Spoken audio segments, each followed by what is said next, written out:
Next question will be from Lynn Donchez.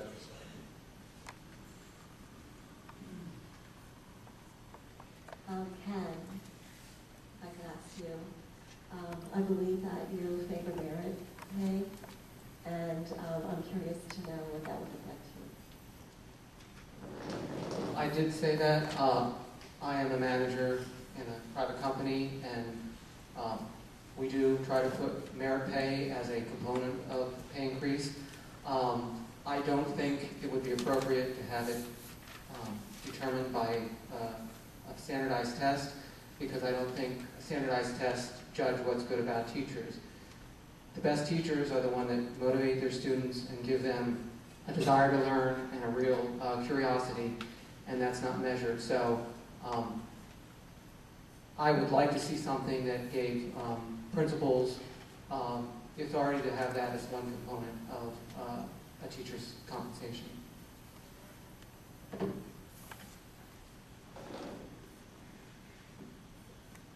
next question will be from Ken Barker.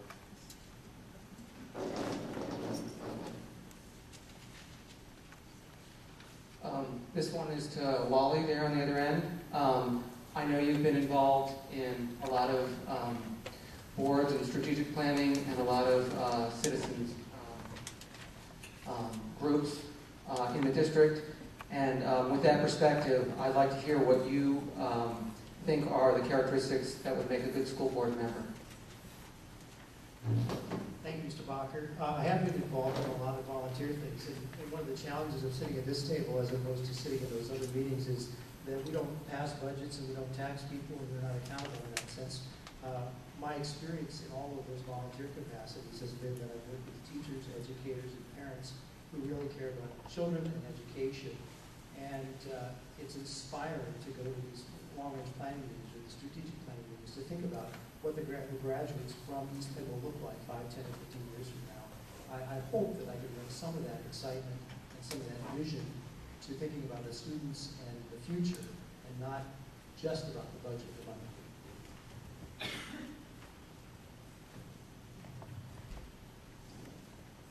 Next question from Wally Vernoskis. I knew this would happen. This is for Ken Bacher. I will just simply ask this question. You asked this earlier for a couple of the other candidates, and I would just ask Mr. Bacher, how will your background and current life experiences help you if you're elected in the school district? I have an engineering background, a PhD from Stanford, so I'm comfortable working with numbers and complex problems.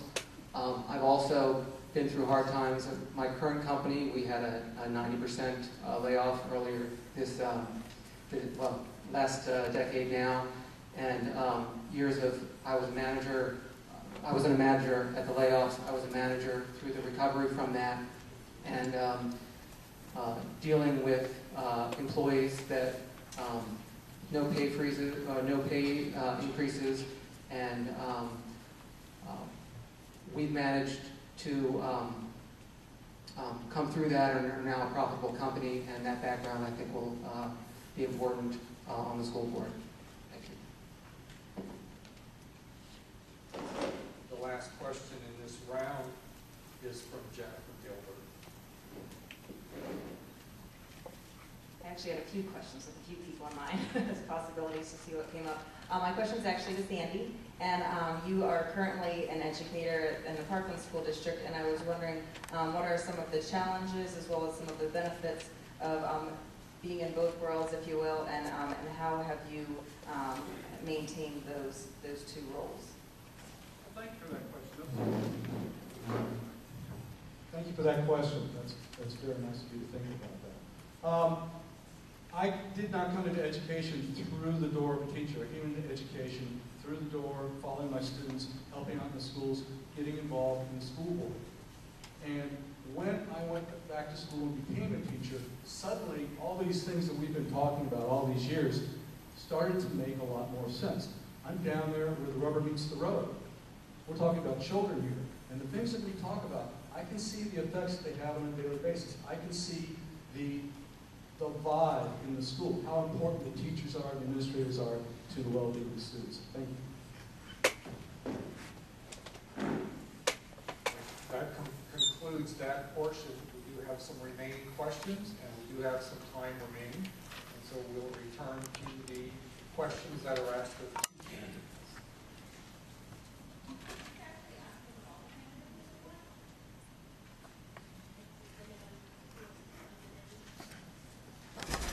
How do you feel about that? Actually, give you some choice there. Okay, so what we'll do this time, though, is we will ask this of everyone. I'll start down there with you all, and we'll work back this way, okay? 1 minute each.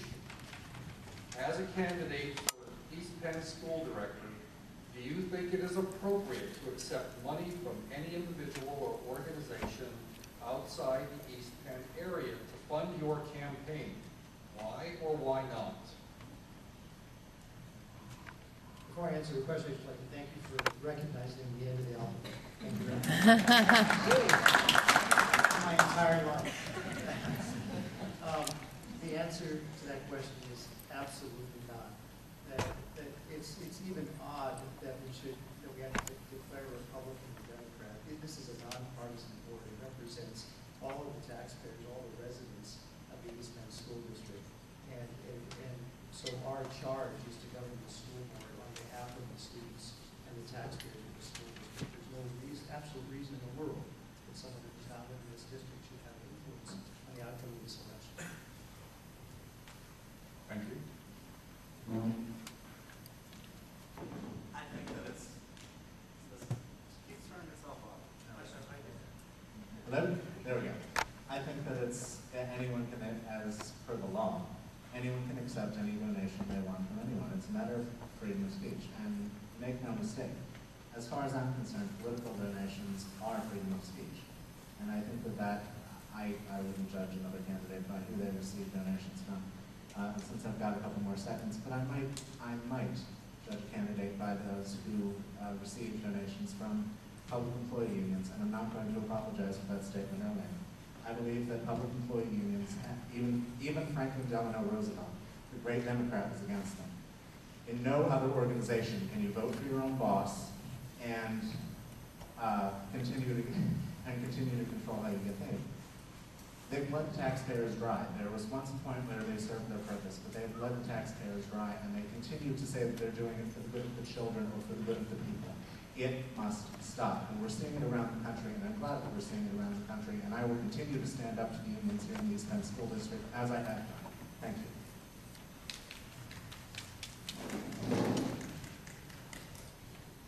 Money is speech.